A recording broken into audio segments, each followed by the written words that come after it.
Assalamualaikum warahmatullahi wabarakatuh. Yang terhormat para dosen penguji di LPTK UIN Wali Songo Semarang. Yang terhormat para pemirsa yang menyaksikan video ini. Perkenalkan, nama saya Muhammad Agus Hanif. Saya guru pendidikan agama Islam dan budi pekerti di SMP Kesatrian 1 Semarang. Sekaligus sebagai mahasiswa PPG PAI Daljab Kemenak RI di LPTK UIN Wali Songo Semarang. Pada hari ini, Jumat tanggal 10 Oktober 2025, saya akan melaksanakan praktik pembelajaran untuk uji kinerja di kelas 7 dengan materi menghadirkan sholat dan zikir dalam kehidupan. Semoga bermanfaat dan mari kita saksikan videonya.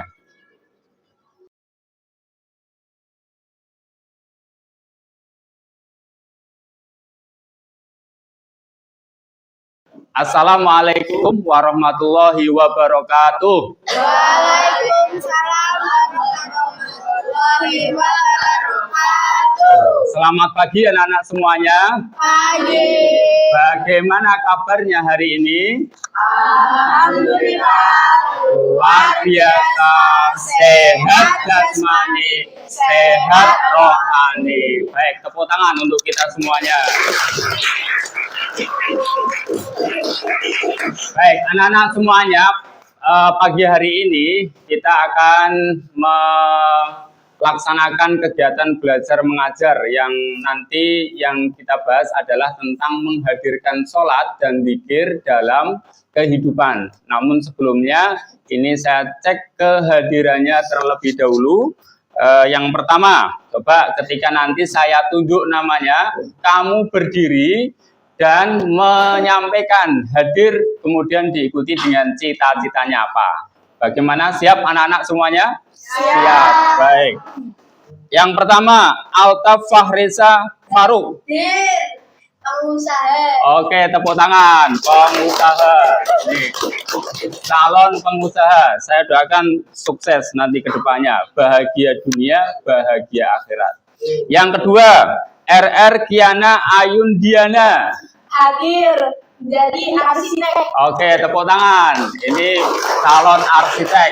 Semoga tercapai cita-citanya. Kemudian yang ketiga, Danis Ayudia Atalia. Hadir dokter. Oke, tepuk tangan. Ini calon dokter. Baik, semoga tercapai cita-citanya. Kemudian yang keempat, Ataya Jihan Alifa. Hadir. Dia cita-citanya ingin jadi dokter. Baik, tepuk tangan sekali lagi untuk Ataya. Semoga tercapai cita-citanya. Kemudian anak-anak semuanya, ini saya lihat hampir semuanya masuk dan tidak ada yang masuk. Apakah ada yang tidak masuk hari ini? Ada. Siapa namanya? Haidar. Sakit atau bagaimana? Tidak tahu. Ya, jika sakit, kita doakan semoga bisa cepat sembuh dan bisa mengikuti pelajaran di hari berikutnya. Amin. Allahumma amin. Dan anak-anak semuanya, untuk mengawali pelajaran pada hari ini, mari kita berdoa kepada Anya. Silakan berdiri untuk memimpin doa. Silakan.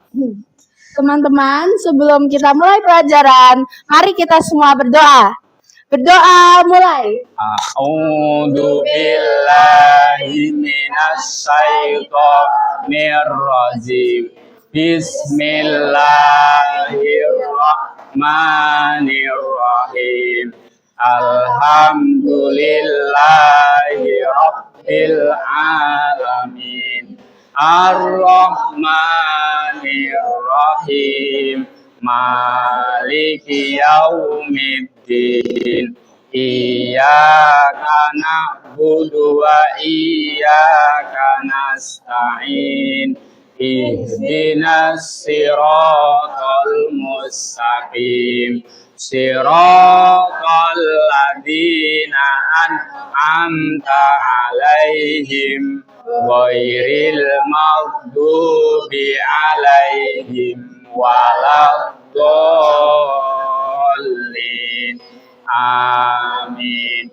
Raditu billahi rabb rabba wa bil islami dina wa bi muhammadin nabiyya wa rasula rabbi zidni ilma warzuqni fahma. Amin. Baik anak-anak semuanya, semoga doa kita dikabulkan oleh Allah Subhanahu wa Ta'ala, sehingga kita pada hari ini bisa menerima pelajaran dengan baik, dimudahkan dalam memahami serta mendapatkan ilmu yang bermanfaat. Amin ya robbal alamin.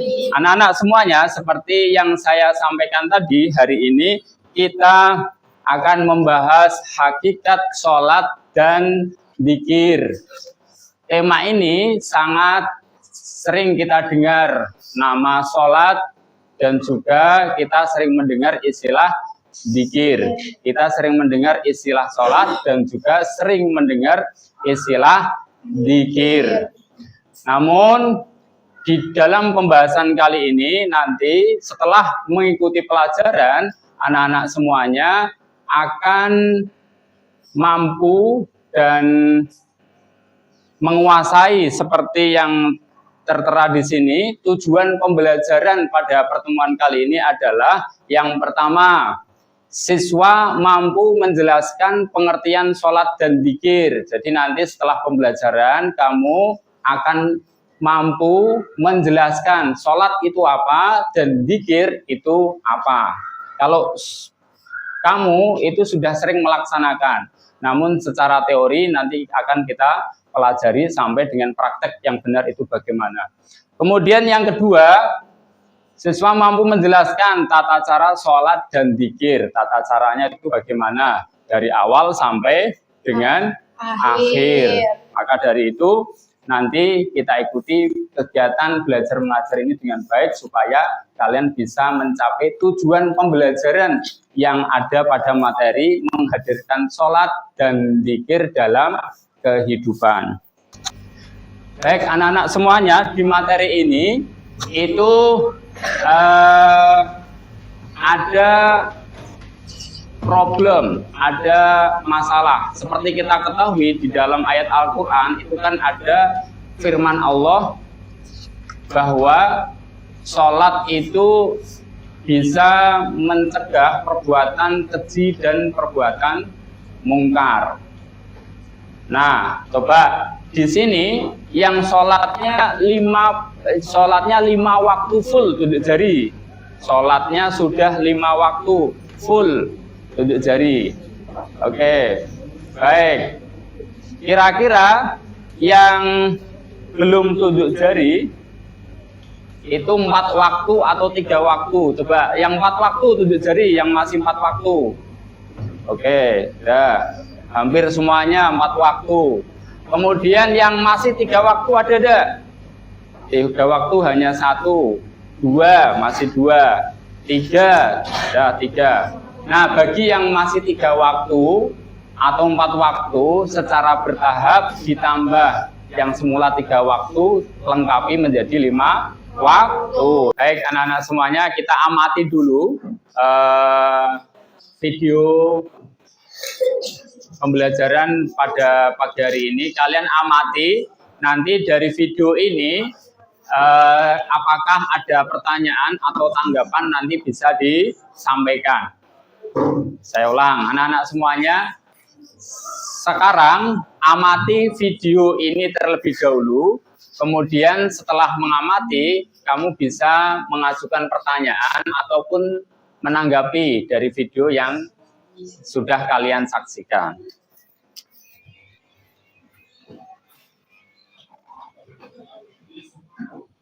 Insya Allah mengikuti yang diajarkan Rasulullah Shallallahu Alaihi Wasallam. Teman-teman, setelah selesai berwudu, sebelum memulai sholat, sebaiknya memakai pakaian yang bersih dan suci. Setelah itu, teman-teman berdiri tegak dan menghadap kiblat. Niatkan sholat karena Allah Ta'ala. Diniatkan dalam hati dan bisa juga diucapkan dengan pelan. Niat sholat subuh. أصلي فرض الصبح ركعتين مستقبل القبلة أداء لله تعالى. Niat salat zuhur.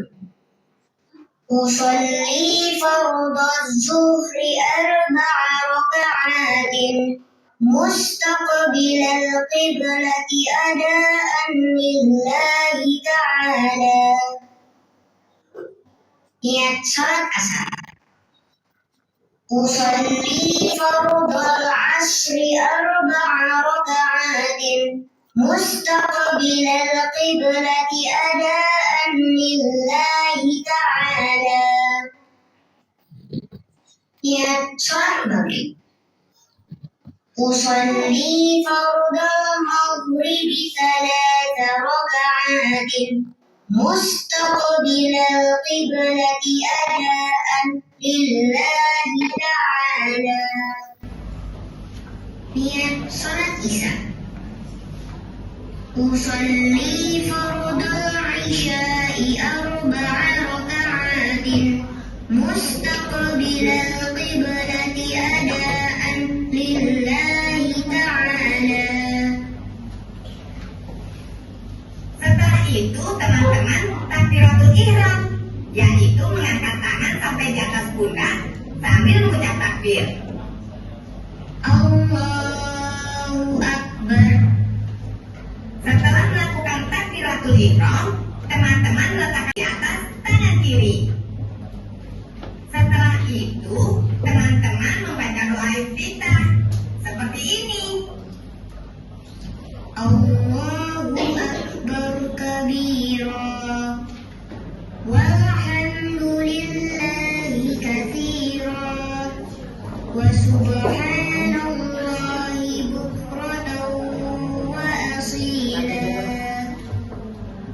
Inni wajjahtu wajhiya lilladzi fataras samawati wal ard hanifan musliman wa ma ana minal musyrikin. Inna salati wa nusuki wa mahyaya wa mamati lillahi rabbil alamin la syarika lahu wa bidzalika umirtu wa ana minal muslimin. Atau teman-teman bisa juga membaca doa iftitah seperti ini. Allahumma ba'id baini wa baina khataayaya kama ba'adta bainal masyriqi wal maghrib. Allahumma naqqini min khataayaya kama yunaqqa ath-thawbul abyadu minad danas. Allahumma ighsilni min khataayaya bil ma'i was-salji wal barad. Sebelum membaca Al-Fatihah, menurut sebagian ulama disunahkan membaca ta'awudz dengan sir atau pelan. A'udzu billahi minasy syaithanir rajim. Bismillahirrahmanirrahim. Alhamdulillahi rabbil alamin. Ar-Rahmanir-Rahim. Ya, cukup.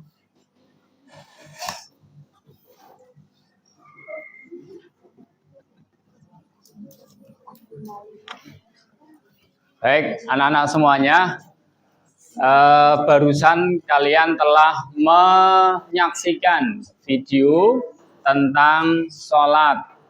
Oleh karena itu, dari tayangan video yang sudah kalian saksikan, itu apakah ada yang mau bertanya ataupun ada yang mau menanggapi dari tayangan video tadi? Pak, saya izin bertanya. Oke, silakan berdiri, Nama ucapkan nama terlebih dahulu.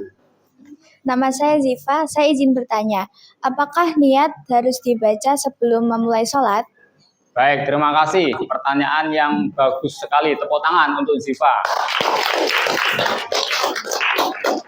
Nah, baik, anak-anak semuanya, pertanyaan yang cukup bagus. Tadi di video itu kan ada pelafalan niat. Ada usolli fardhu duhri arba'a raka'atim mustaqbilal kiblati, ada ma'muman lillahi ta'ala. Nah, dia bertanya, apakah lafal niat itu harus diucapkan? Nah, ada yang mau jawab barangkali? Nah, kalau niat ketika mau memulai sholat, itu tidak wajib diucapkan. Jadi pengucapan niat ketika mau memulai sholat hanya membantu kita supaya hati kita itu bisa fokus bahwa kita akan sedang melaksanakan sholat. Lalu yang wajib bagaimana niat itu? Yang wajib ketika kita takbiratul ihram, Allahu Akbar, maka pada saat bilang Allahu Akbar, niat ada di hati. Saya berniat sholat duhur 4 rakaat menghadap kiblat karena Allah Ta'ala. Bisa dipahami? Oke, terima kasih anak-anak semuanya. Lalu bagaimana dengan pendapat kalian jika sholat itu dilaksanakan di luar waktu sholat? Jadi ada orang ini sholat, contoh tidur ya, tidur, bangun jam 7, lupa tidak sholat subuh. Ketika yang terjadi seperti itu, kamu misalnya malam tidur, kemudian paginya bangun jam setengah 7. Maka ketika kamu mengalami hal seperti itu, langsung melaksanakan sholat dengan niat di qadha. Usolli fardhu subhi raka'ataini mustaqbilal kiblati adaan. Usolli fardhu subhi raka'ataini mustaqbilal kiblati qadhaan lillahi ta'ala. Yang semula adaan diganti dengan adaan. Sekarang masalahnya bagaimana? Ada satu problem di sini. Mengapa di antara kita atau di keluarga kita atau di lingkungan sekitar kita itu ada yang sholatnya terus, tetapi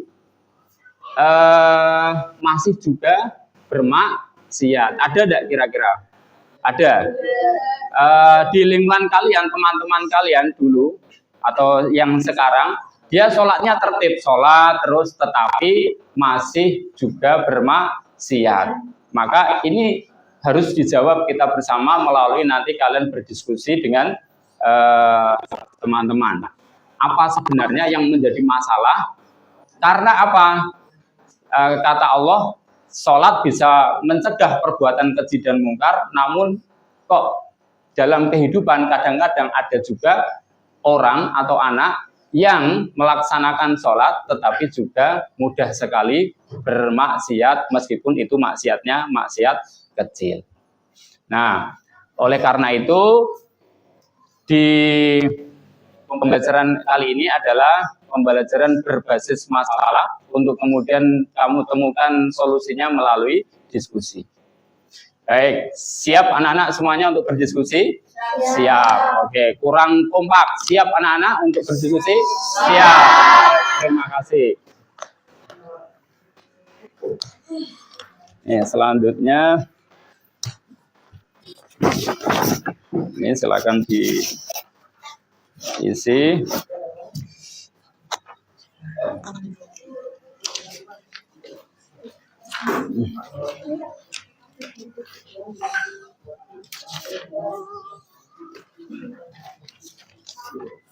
Ya, perhatikan anak-anak semuanya, di lembar LKPD, lembar diskusi itu ada 2 kolom ke bawah, yaitu jenis ibadah, yaitu sholat dan zikir.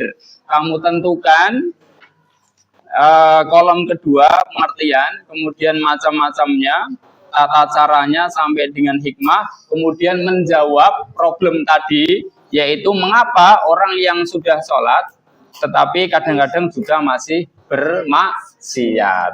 Nah, silakan saya beri waktu untuk diskusi kali ini 10 menit. Nah, silakan.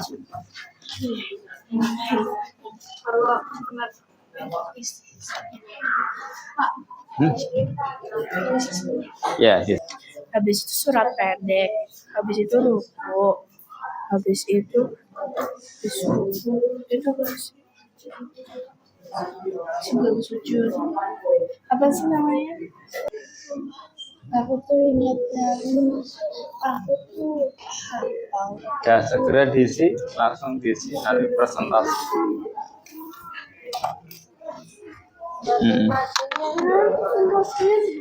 Di sini. Yang sholat adalah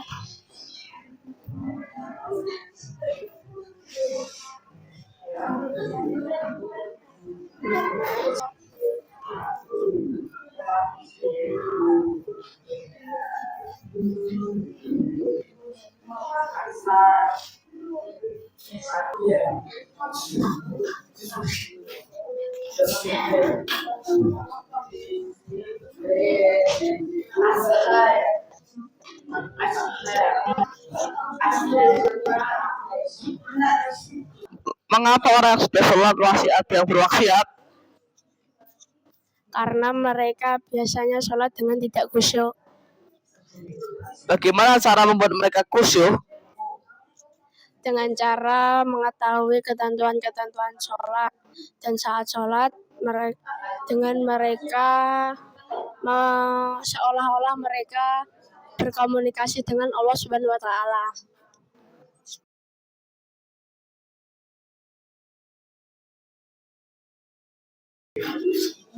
Bagaimana, ada pertanyaan apa tidak?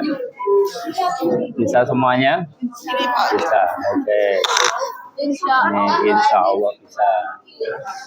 Oke. Ini ada pertanyaan apa tidak? Sudah sampai mana itu? Pelaksanaan sholat. Oke. Sini ada pertanyaan apa tidak? Ada pertanyaan apa tidak di sini? Ada. Pengertiannya itu bisa kamu isi segala ucapan, perbuatan yang diawali dengan takbir dan diakhiri dengan salam.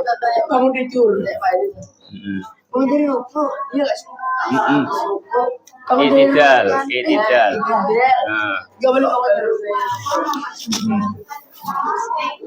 Sini sampai mana? Sudah selesai belum? Oke, masih diskusi, lanjutkan ya. Yang semangat anak-anak semuanya.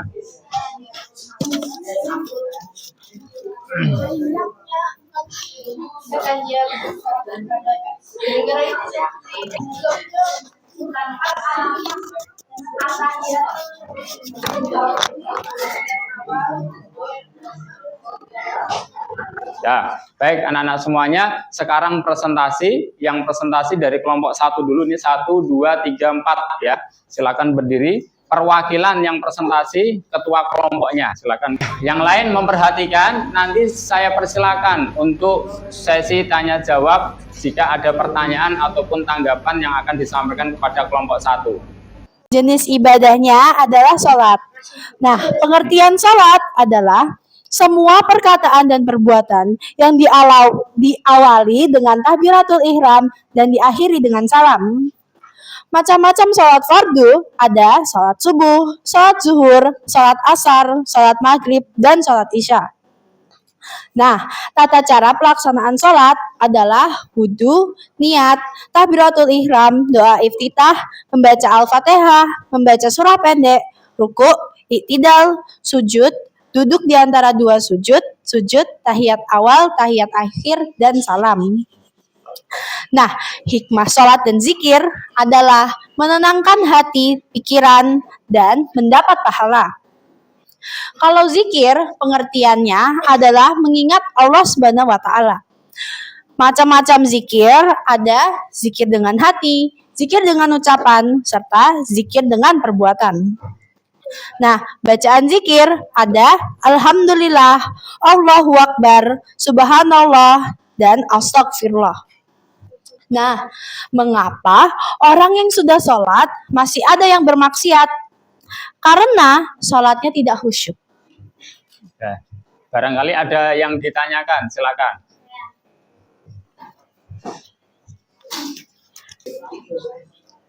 Bagaimana cara kita saat sholat bisa khusyuk? Yaitu dengan mempelajari tata cara sholat dan hati dan pikiran harus khusyuk. Oke, baik. Tepuk tangan untuk kelompok 1.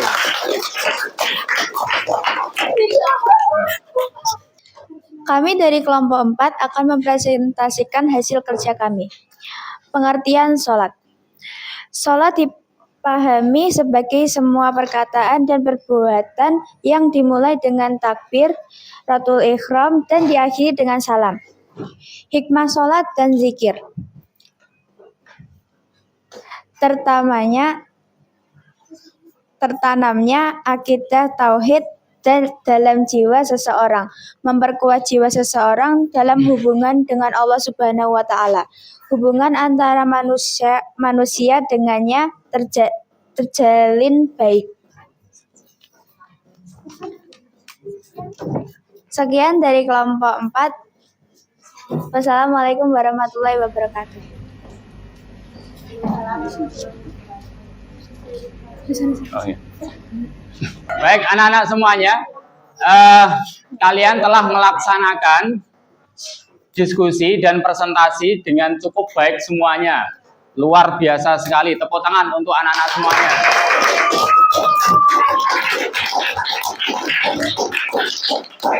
Baik, anak-anak semuanya, untuk materi pada hari ini tentang menghadirkan sholat dan zikir dalam kehidupan itu telah kita bahas secara tuntas, dan problem yang kita bahas pada awal tadi yaitu terkait mengapa ada yang sudah sholat tetapi juga kadang-kadang masih bermaksiat, dan jawabannya sudah ketemu. Jawabannya apa?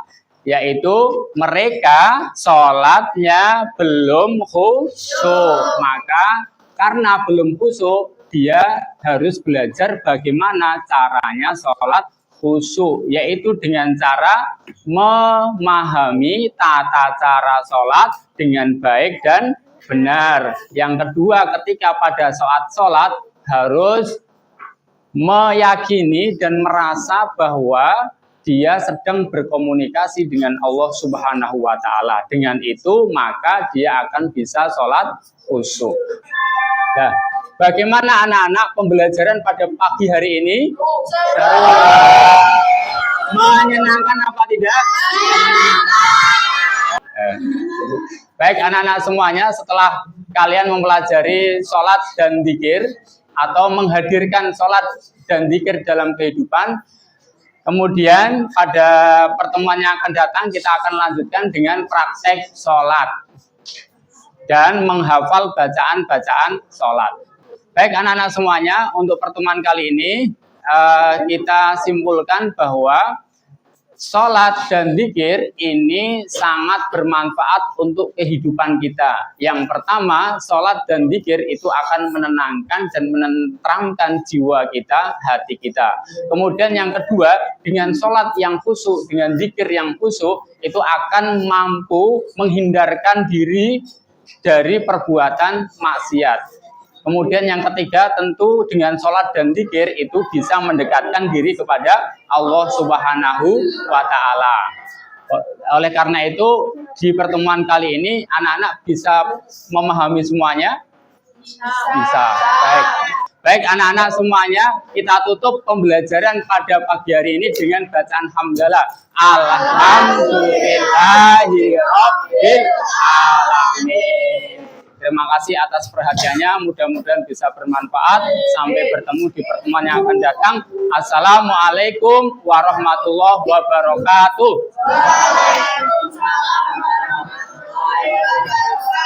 Baik, terima kasih, selesai.